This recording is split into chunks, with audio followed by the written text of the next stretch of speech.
Salut à tous et bienvenue dans le Vertical Podcast. Aujourd'hui, nouvel épisode flash, faire le bilan. On arrive à la fin de l'année, c'est le moment parfait pour faire un vrai bilan.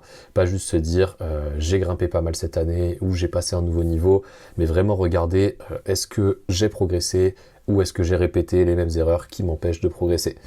Dans cet épisode, on parle de comment évaluer ta progression intelligemment, quelles métriques regarder pour te comparer à toi-même, comment savoir si ton entraînement t'a fait avancer et surtout quoi ajuster pour relancer ta progression sur la nouvelle année qui va arriver, voire même prendre de l'avance et commencer dès maintenant. Si tu as envie de repartir sur de bonnes bases et grimper plus fort en 2026, écoute ce podcast et envoie juste bilan sur Instagram pour qu'on t'aide à construire le tien. Du coup, suite à cette petite intro, je vais vous faire, comme d'habitude, le petit sommaire de l'épisode. Donc là, faire le bilan, je commence tout simplement sur la question pourquoi faire un vrai bilan, pourquoi c'est important. Ensuite, les bonnes métriques à regarder, les erreurs classiques, comment savoir si tu as vraiment progressé, comment relancer la progression en cas de stagnation ou en cas d'échec si tu n'as pas atteint certains objectifs. Et enfin, pour conclure, je vais te dire exactement comment on travaille avec Ascension sur les 3 premières semaines de suivi pour te montrer concrètement comment relancer ta progression à ton échelle si jamais tu n'es pas prêt à passer à l'action avec un suivi. Du coup, je commence tout de suite avec l'introduction. Pourquoi faire un vrai bilan? C'est hyper important parce que un peu dans la vie de tous les jours, on est un peu en mode pilote automatique. On va à la salle, on grimpe, on rentre chez nous, on va au travail, je sais pas quoi, etc. Et au final, on est un peu dans la routine et en fait, des fois, on se rend même pas compte qu'on est en train de stagner ou de progresser ou pourquoi on grimpe vraiment. Si je vous renvoie à l'épisode fais-le pour toi, dans le flash fais-le pour toi, du coup ce côté un peu plus mental de pourquoi est-ce que tu grimpes, c'est important de temps en temps de vraiment prendre du temps pour prendre du recul et sortir de ce pilotage automatique pour savoir où tu en es vraiment, pour faire le point sur tes objectifs. Là, le truc que j'ai fait pour cet épisode, c'est que j'ai noté quelques objectifs perso que j'avais pour l'année 2025 et je vais vous faire tout simplement mon bilan en fait, comme si je faisais un peu mon bilan. Le premier objectif que je m'étais noté, c'était réussir à faire un 8 à bloc XT. Donc voilà, c'était important pour moi de valider ce niveau 8 à bloc. Non pas que je sois un grimpeur de 8A parce que j'en ai fait qu'un en particulier. C'est très différent, être un grimpeur de 8A au sens large et juste avoir validé un seul 8A après travail.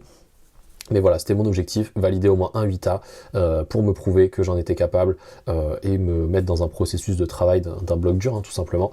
Donc ça, je suis très fier de moi de l'avoir réalisé cet objectif. Donc ça, pour moi, c'est validé. Ensuite, j'avais noté pour un truc un peu plus régulier, pour avoir un peu une référence, pas juste sur un projet en particulier. Comme j'aime beaucoup la kilter et que j'en fais beaucoup dans mon entraînement, je voulais être capable en gros de flasher cette kilter régulièrement. Et après voilà, ça je le fais du coup de manière régulière dans mes séances de volume, en fin d'échauffement sur les séances de bloc max.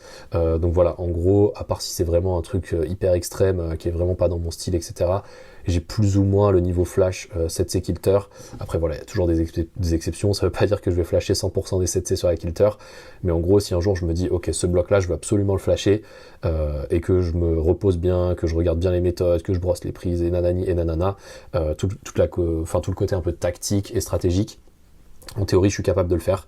Et ça aussi, c'est un peu un cap parce qu'avant, c'était plus le niveau 7B, on va dire que j'étais capable de flasher. De temps en temps, je flashais des 7B+, mais souvent, il me fallait 2-3 runs quand même pour comprendre les moves, etc. Et maintenant, j'ai beaucoup plus ce truc où j'arrive à forcer dès le premier essai. Ça, c'est un truc qu'il faut travailler aussi, je pense, en tant que grimpeur. Pas forcément grimpeur de bloc, mais grimpeur de voie aussi.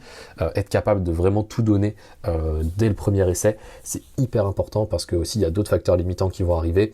Par exemple en grimpe XT, la qualité de votre peau, si vous mettez 5 essais à comprendre le move, alors que si vous aviez forcé à fond dès la première fois vous aurez réussi, vous avez économisé 4 essais où vous avez brouté de la peau, donc vous allez plus progresser sur la séance au global. C'est tous ces petits facteurs cumulés qui font vraiment une grosse différence. Donc du coup, je peux me considérer que cet objectif de flasher 7C kilter régulièrement, il est validé et ça, je suis plutôt content aussi. 7C à 50 degrés, je parle, là je regarde pas, je vais pas mettre la board à 30 degrés juste pour flash un 7C et me dire oh c'est bon j'ai flashé un 7C. Non, c'est vraiment dans un contexte d'entraînement régulier, voilà, je mets un 7C, je le flash, c'est cool. Ça me permet de structurer aussi un peu ma pratique sur les séances, me dire que ok 7C c'est plus ou moins mon niveau flash, donc je fais des niveaux, des blocs de niveau flash -2, par exemple des 7B, j'en fais 10 d'affilée, peu importe. Ça aide aussi à structurer ces séances. Ensuite, je voulais faire un 7C plus benchmark sur la Moonboard. Ça, j'avais jamais eu l'occasion de le faire parce que je grimpe beaucoup sur la Moonboard 2016 et la Moonboard 2016, elle est atrocement dure.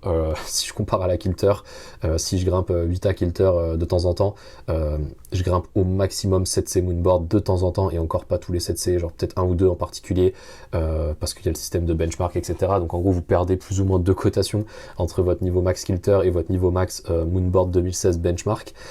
Et du coup, je voulais absolument passer un 7C plus benchmark.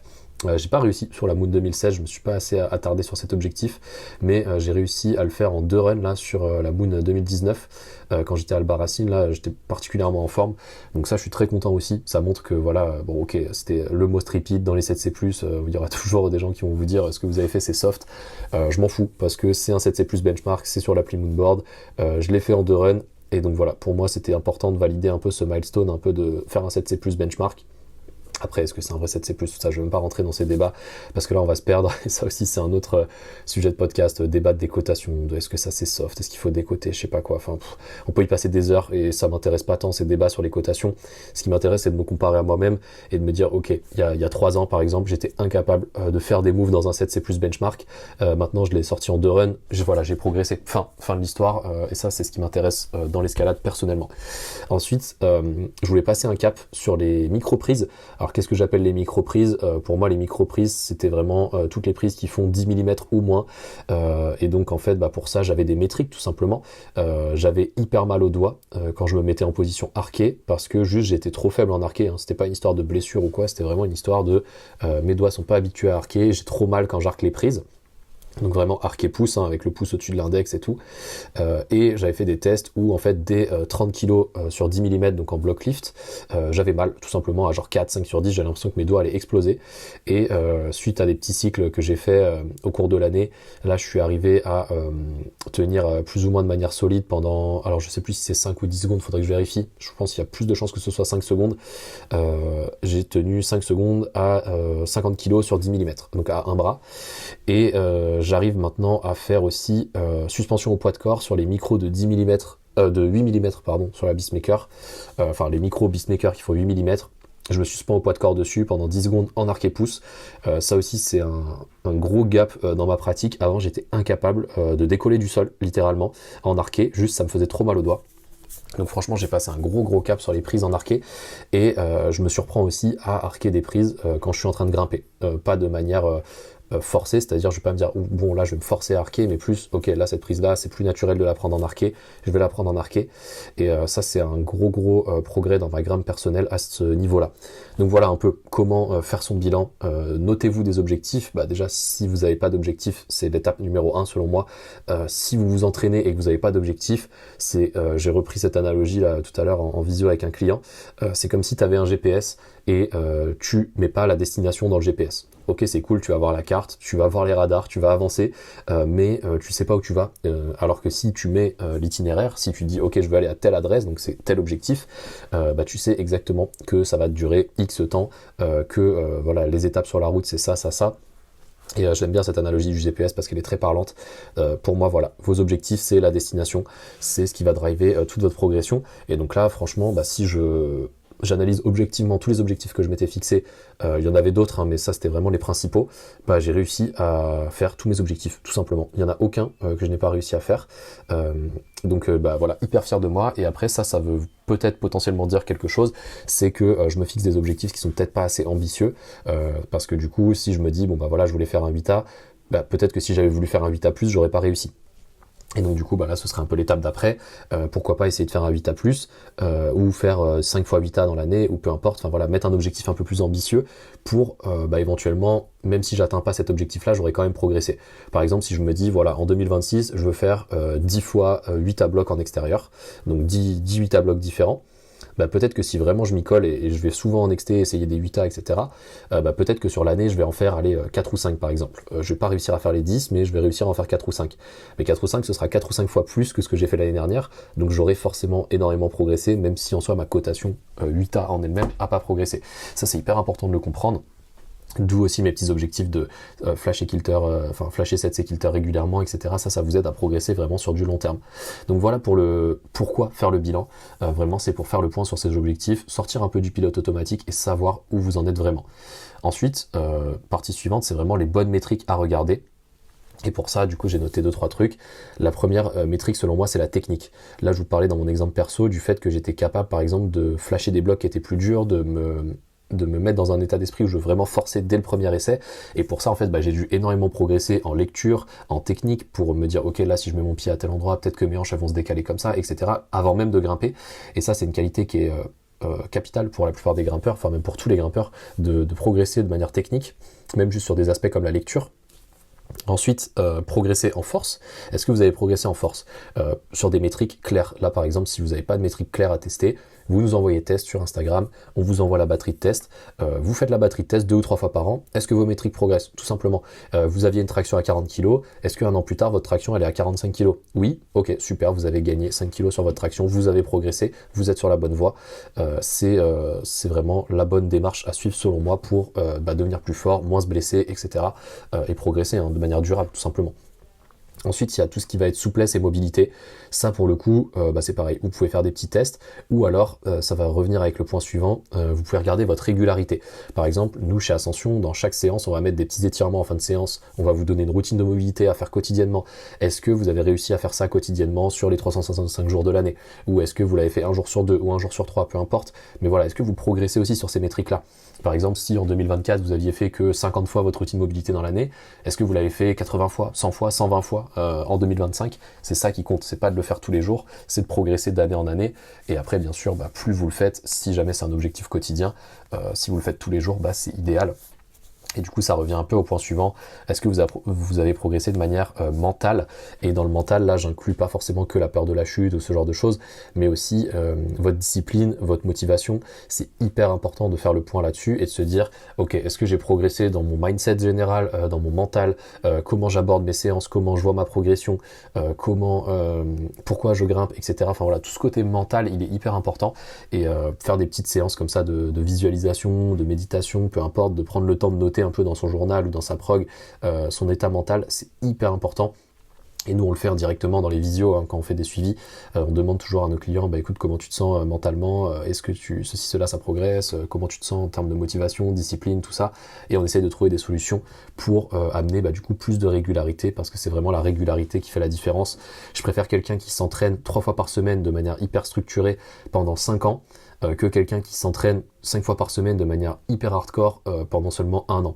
Parce que la personne qui le fait pendant 5 ans, 3 fois par semaine, elle va beaucoup plus progresser que la personne qui le fait à fond pendant 1 an et après qui abandonne. Et ça, c'est valable dans tous les domaines de la vie. Et c'est ça que j'aime bien aussi avec le côté un peu coaching, entrepreneurial, etc. On se rend compte avec les actions concrètes qu'on fait au jour le jour, des retombées que ça peut avoir sur comment nos clients sont satisfaits de nos suivis, combien de clients on peut suivre à l'année, comment on peut améliorer nos suivis, ce genre de choses. Donc là, je parle des objectifs de grimpe, mais moi aussi j'avais plein d'objectifs en termes en termes entrepreneurial. Et donc du coup cette année j'ai fait énormément de choses, il y a eu l'association Ascension, enfin voilà, j'ai vraiment progressé sur plein d'aspects, et ça aussi faut pas le négliger. Donc vraiment cette méthodologie de faire le bilan, elle s'applique aussi à plein de choses. Par exemple votre bilan financier, vous vouliez investir en 2025, combien vous avez investi, quelle est votre perf moyenne sur l'année, etc. Ça c'est hyper important en fait de faire des bilans dans un peu tous les domaines de la vie, et de se dire ok, est-ce que j'ai progressé, oui ou non? Et si jamais j'ai pas progressé, est-ce que c'était un objectif de progresser ou pas? Et si la réponse est non, par exemple, ok, en 2025 je voulais pas investir, c'était pas un objectif, c'est pas grave si vous avez pas investi.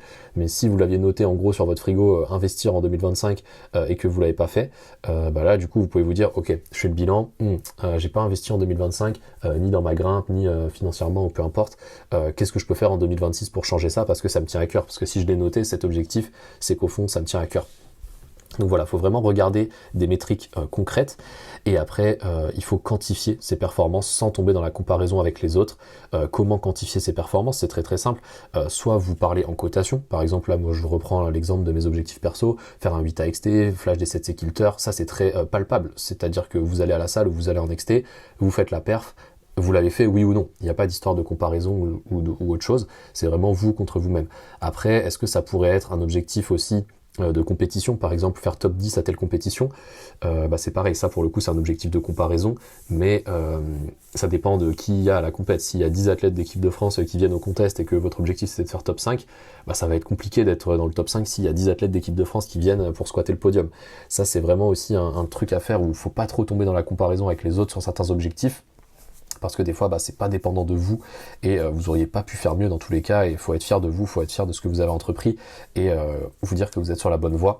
Et après, quand je dis ne pas se comparer avec les autres, ça revient à dire ce que j'ai dit dans le podcast Fais-le pour toi, c'est que même si vous avez progressé, par exemple j'en sais rien, vous êtes passé de faire 10 fois 7B à en faire 15 fois dans l'année. Par exemple en 2024 vous avez fait 10 fois 7B, en 2025 vous avez fait 15 fois 7B.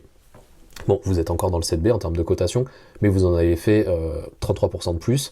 Voilà, vous avez progressé. Même si votre pote il a pris 3 cotations parce qu'il s'est acharné dans un projet en particulier, ça veut pas dire que vous n'avez pas progressé. Ça c'est hyper important de le retenir, de l'avoir en tête. Et vraiment, ce que je voulais dire aussi dans les bonnes métriques à regarder, c'est nous ce qu'on appelle la checklist quotidienne chez Ascension. C'est vraiment toutes les petites actions, donc les petits inputs que vous allez mettre chaque jour dans votre quotidien. La marche quotidienne, la routine mobilité, bien manger, bien dormir, suivre un programme de manière structurée, etc. Toutes ces actions quotidiennes répétées, avec l'effet cumulé de le répéter sur des semaines, des mois, des années, vous allez dépasser 99% des gens. Parce que la plupart des gens ne sont pas disciplinés, ne passent jamais à l'action, ou même quand ils le font pendant 3 mois et après ils abandonnent. Alors que si vous avez une méthode claire qui est adaptée à vous, à votre emploi du temps, à vos contraintes, à vos objectifs, vous allez surclasser 99% des gens qui sont dans votre situation. Et c'est là qui est important, où c'est important de se comparer entre guillemets, c'est qu'il faut pas se dire ok je vais avoir un meilleur niveau que 99% des grimpeurs, parce que non, ce sera pas la réalité, ça dépend de votre point de départ, etc. Par contre, avoir un meilleur niveau que 99% des gens qui auraient été dans ma situation A et qui vont pas arriver à ma situation B, c'est plus dans ce sens-là qu'il faut se comparer, je pense, et ça montre que vous êtes capable de faire de grandes choses.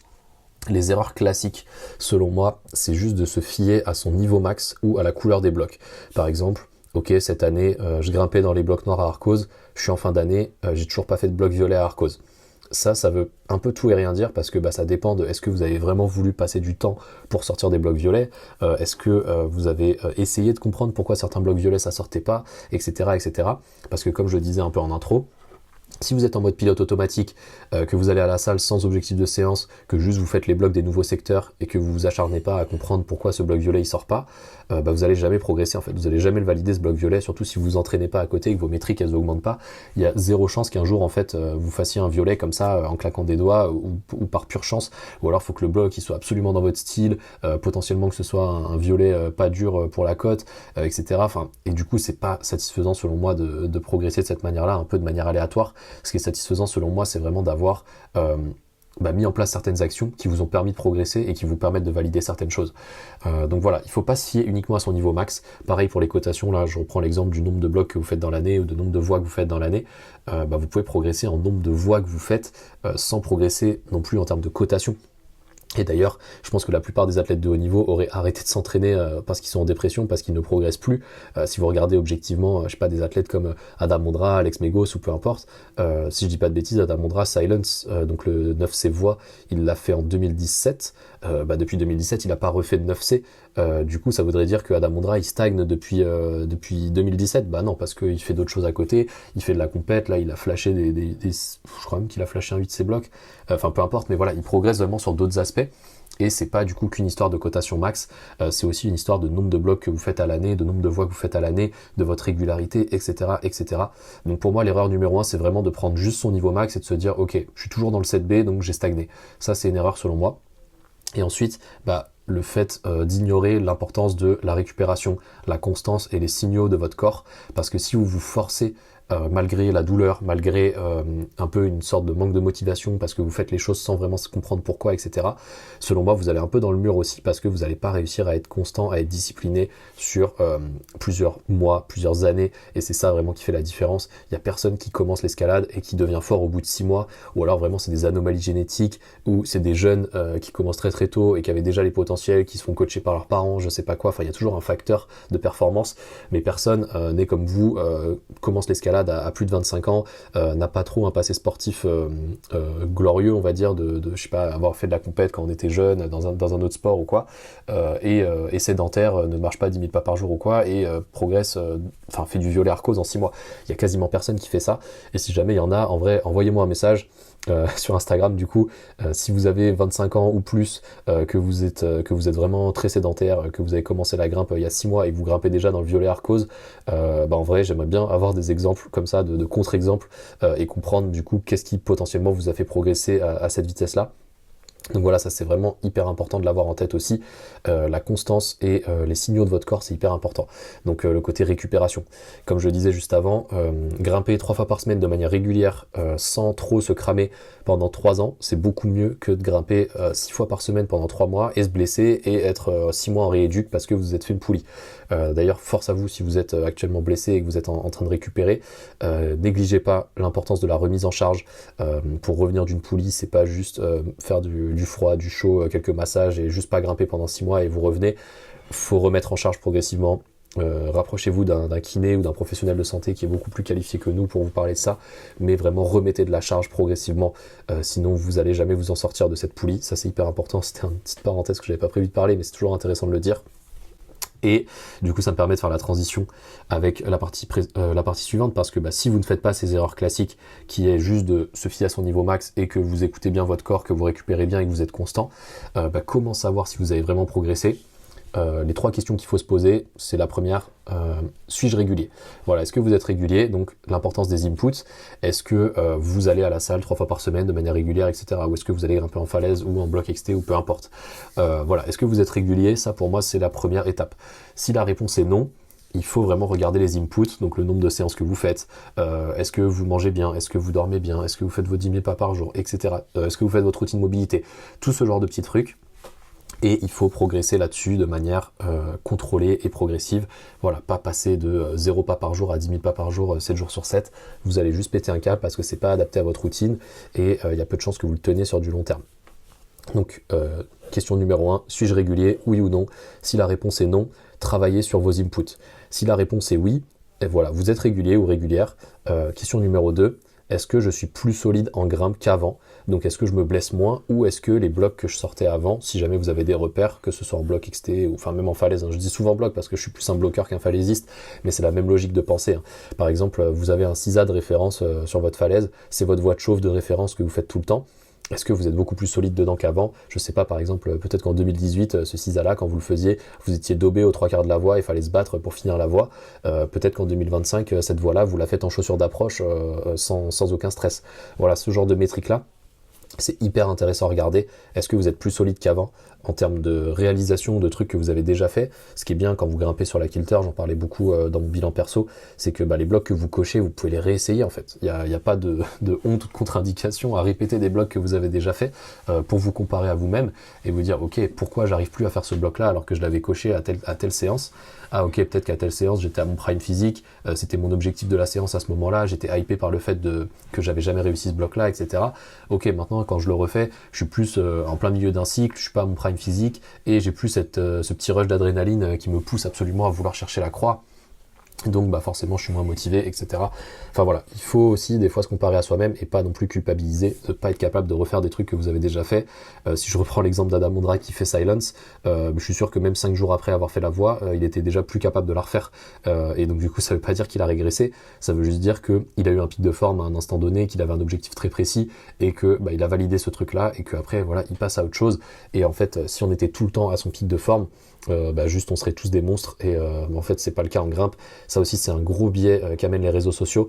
On a l'impression que tout le monde est fort toute l'année, tout le temps, mais c'est pas le cas. C'est pas le cas et en fait même les gens qui sont très forts, où vous voyez souvent passer leur story ou peu importe, vous avez l'impression qu'ils sont forts toute l'année. En fait, ils sont pas à leur prime physique toute l'année. Des grimpeurs de 8B qui sont pas à leur prime, ils vont être capables de faire des 8A. Mais voilà, faire des 8A, pour vous, vous vous dites, waouh, c'est un truc de fou, ils sont hyper forts. Mais quand votre niveau max c'est 8B, faire un 8A, c'est pas si... ça reste impressionnant, me faites pas dire ce que j'ai pas dit. Mais voilà, si votre niveau max c'est 8B, faire un 8A, c'est comme si votre niveau max était 7B et que vous faisiez un 7A. C'est pas du tout pareil. Et du coup, vous vous dites, c'est pas si impressionnant que ça, faire un 7A quand votre niveau c'est 7B. C'est un peu pareil à ces niveaux-là, tu vois, si vous extrapolez. C'est un peu la même chose. Donc vraiment, question numéro 2, est-ce que vous êtes plus solide qu'avant en grimpe, que ce soit en termes d'aisance dans les voies ou dans les blocs que vous avez déjà fait? Et aussi, est-ce que vous vous blessez moins souvent? Moi, je prends mon exemple perso, j'ai eu 0 blessure depuis des années. C'était que des petits trucs, des petits tweaks, on va dire, parce que j'ai trop forcé sur un move donné, où j'ai zippé d'un pied et ça m'a fait un peu mal à l'épaule, mais 3 jours après, j'avais plus rien. Ce genre de choses, j'ai pas eu de poulie, j'ai pas eu de tendinier, de ténosynovite, je sais pas quoi. J'ai pas eu de... Enfin ouais, j'ai pas eu de blessure en fait, tout simplement. Ce qui montre en fait que bah voilà, mon volume d'entraînement il est adapté, mes séances elles sont calibrées, je vais pas forcer pendant 4 heures sans réfléchir, sans objectif précis. Et du coup ça montre aussi que l'importance de structurer ses séances, ça montre l'importance de structurer ses séances, hein, tout simplement. Et donc voilà, reposez-vous la question 1. Est-ce que vous êtes régulier ou régulière? Donc si la réponse est oui, est-ce que vous êtes plus solide en grimpe qu'avant en vous comparant à vous-même, hein, c'est important. Est-ce que vous vous blessez moins souvent? Question 3, donc si la réponse est oui, voilà, je suis plus solide qu'avant, je me blesse moins souvent. Question 3, est-ce que je suis plus confiant, plus fluide dans ma grimpe? Est-ce que voilà, je grimpe mieux de manière technique? Et ça, comment l'évaluer? Évaluez-vous via des retours vidéo et vos sensations. Est-ce que vous êtes plus fluide? Est-ce que vous réajustez moins les prises? Est-ce que vous êtes plus souvent dans le momentum, c'est-à-dire que vous enchaînez les moves sans trop être dans des phases statiques de repos? Enfin voilà, après ça dépend tellement des blocs et des voies que je vais pas trop rentrer dans des détails techniques ici, parce qu'en plus c'est un podcast, il n'y a même pas de support vidéo, mais voilà, en gros dites-vous, est-ce que vous êtes plus confiant et plus fluide dans votre grimpe? Si la réponse est oui, bah vous avez vraiment progressé, vous êtes régulier, vous êtes plus solide qu'avant, vous êtes plus confiant, plus fluide, vous avez progressé, point, à la ligne, il n'y a pas d'histoire de telle ou telle cotation, c'était soft ou c'était pas soft, je sais pas quoi, on s'en fiche, vous avez progressé si les 3 réponses à ces questions c'est oui. Maintenant, si les réponses à ces questions c'est non, si vous n'êtes pas régulier, que vous n'êtes pas plus solide qu'avant, que vous êtes moins confiant, moins fluide, comment relancer la progression?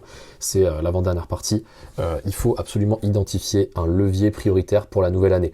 Par exemple, est-ce que votre priorité c'est de grimper plus souvent? Si vous grimpiez qu'une fois par semaine depuis 6 mois, pourquoi pas grimper 2 ou 3 fois par semaine? Ça peut être le premier objectif.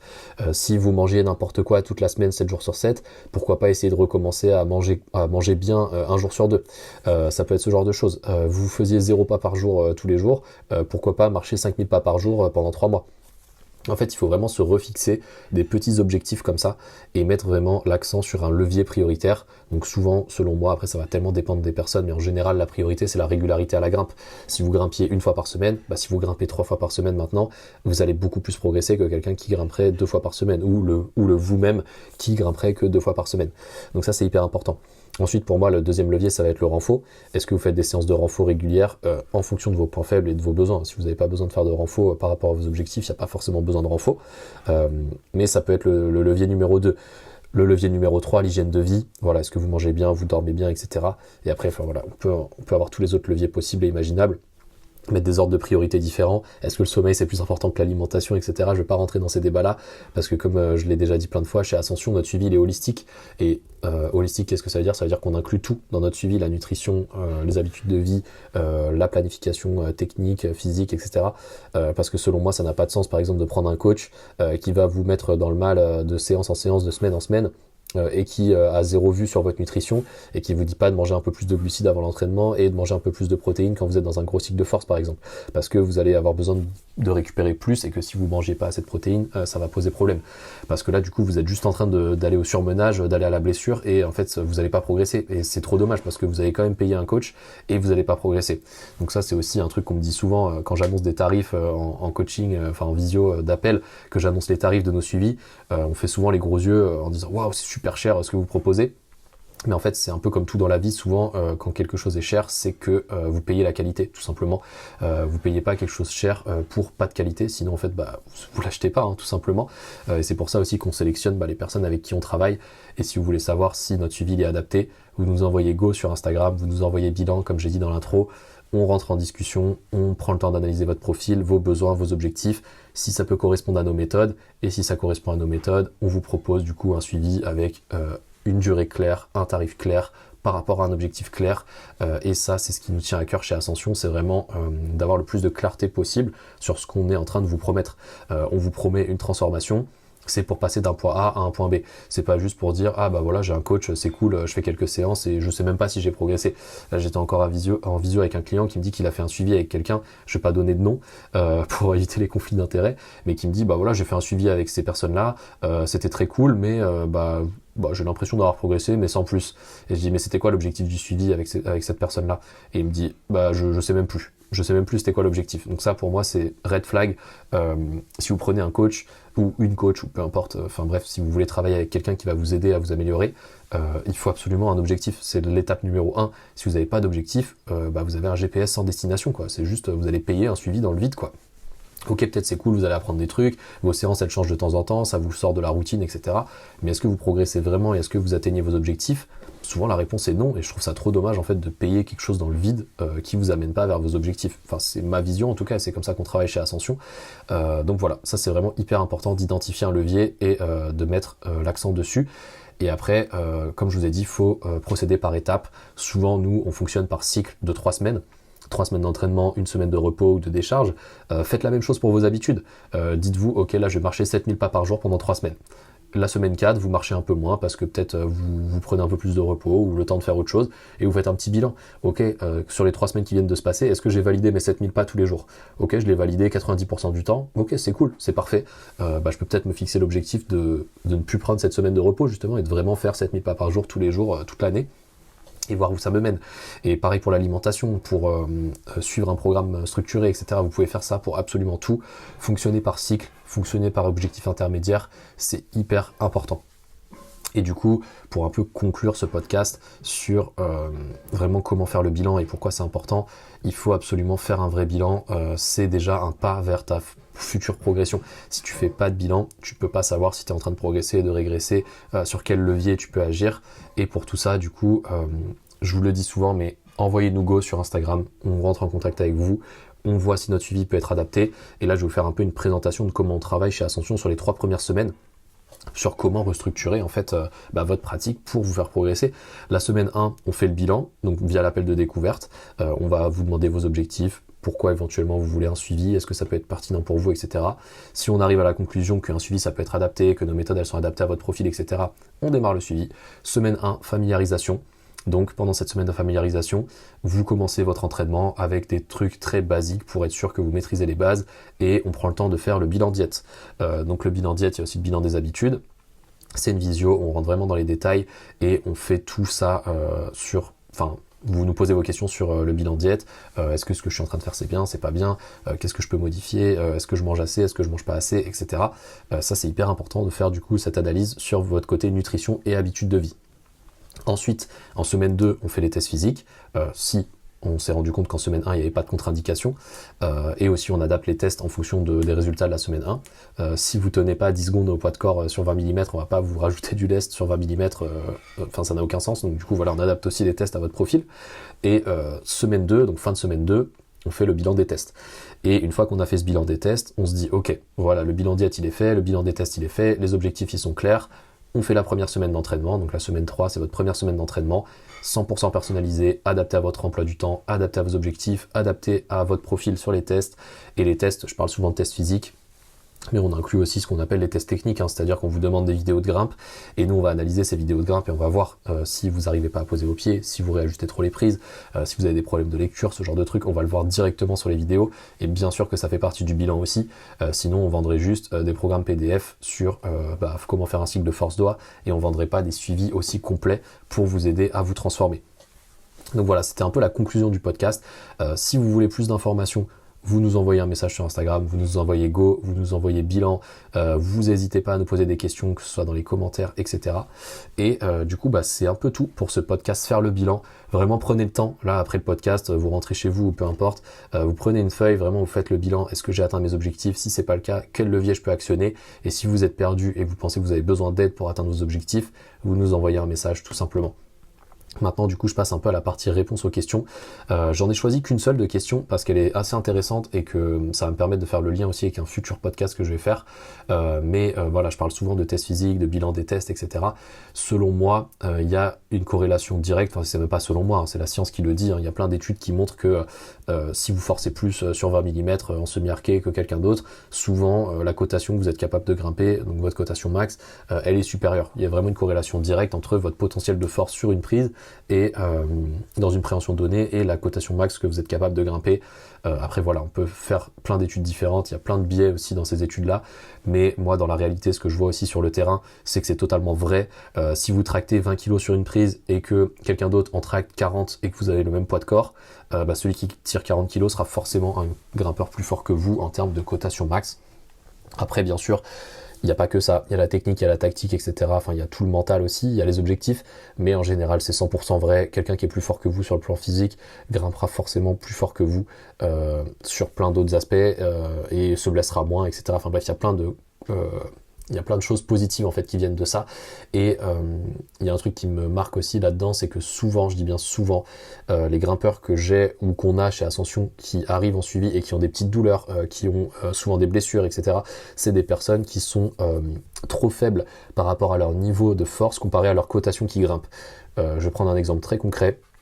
Je parlais souvent dans plein de podcasts de atteindre un ratio de 1,5 sur telle prise, 1,75 sur la traction, enfin voilà, des métriques un peu comme ça que je considérais comme des standards. Et en fait, pour faire vraiment très très simple, là je vais lâcher une métrique qui revient souvent, mais ça permettra de vous situer. Si vous avez 1,4 de ratio, donc je vais reprendre la calculette pour pas dire de bêtises, donc si vous pesez 60 kg, donc x 1,4 ça fait 84 moins 60, ça fait 24. Donc si vous pesez 60 kg de poids de corps, que vous vous lestez à 24 kg en suspension sur 20 mm à deux bras, vous avez donc un ratio de 1,4. Souvent, je dis bien souvent, donc 80% des cas, 90% des cas, ça veut dire que votre niveau max théorique, ce sera pas plus que 7 à bloc. Après, voilà, vous faites les corrélations avec les cotations de voix, si vous avez une bonne endurance, etc. Souvent, on rajoute 3 ou 4 cotations, enfin ça dépend. Donc en gros, 7 à bloc, 7 C voix à peu près. Voilà, ça dépend vraiment, hein, c'est toujours très difficile de donner quelque chose de général pour ce genre de truc, mais prenez ce ratio de 1,4 comme référence. Si vous avez plus que 1,4 de ratio, vous êtes censé grimper plus fort que 7A. Si vous grimpez, si vous avez moins de 1,4 de ratio, vous êtes censé grimper moins fort que 7A. Et faites le test et vous allez le voir. Vraiment faites ce test de force. Vous vous échauffez bien. Ça prend 15 minutes de faire le test parce que vous montez en gamme progressivement, bien sûr. Si vous avez des doutes, vous nous envoyez test. On vous envoie les vidéos, le protocole exact de test. C'est gratuit. Et je le vois aussi dans les coachings, les gens qui passent à l'action, qui prennent un suivi avec nous, ont des résultats de fou. Vous avez juste à regarder la story résultats à la une. Je vais pas trop débattre plus que ça, mais voilà, enfin, c'est vrai que j'ai même pas dit la question qu'on m'a posée au final, mais la question qu'on m'avait posée, c'était, je l'avais reposté sur Instagram, est-ce que tu peux nous parler un peu plus des ratios de force, qu'est-ce qu'il faut comme force pour grimper 8A, pour grimper 7C, etc.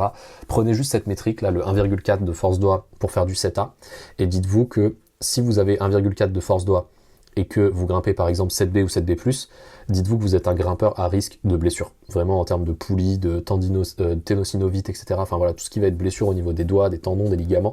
Dites-vous que vous êtes à risque. Après, ça veut pas dire que vous allez vous blesser.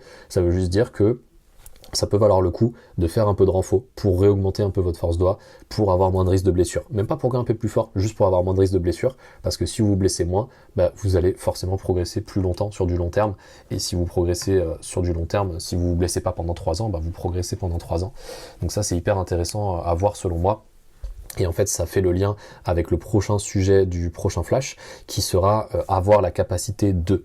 Parce que là, si je reprends l'exemple du 1,4 de ratio, si vous avez déjà 1,4 de ratio, mais que vous grimpez du 6B par exemple, et là, vous avez la capacité, en théorie, de grimper jusqu'à 7A en bloc, du coup en termes de cotation de bloc. Et du coup, il va juste falloir structurer votre entraînement pour que votre niveau de grimpe rattrape ce niveau physique.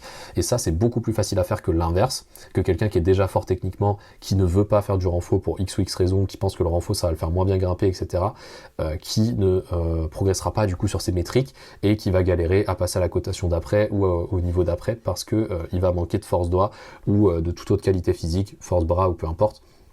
Et ça, du coup, pour moi, c'est un point clé que je vois dans absolument tous les suivis. c'est vraiment un peu comment souvent les gens diabolisent leur info en disant ouais mais regarde t'es super fort par rapport à la cotation que tu grimpes, ça sert à rien.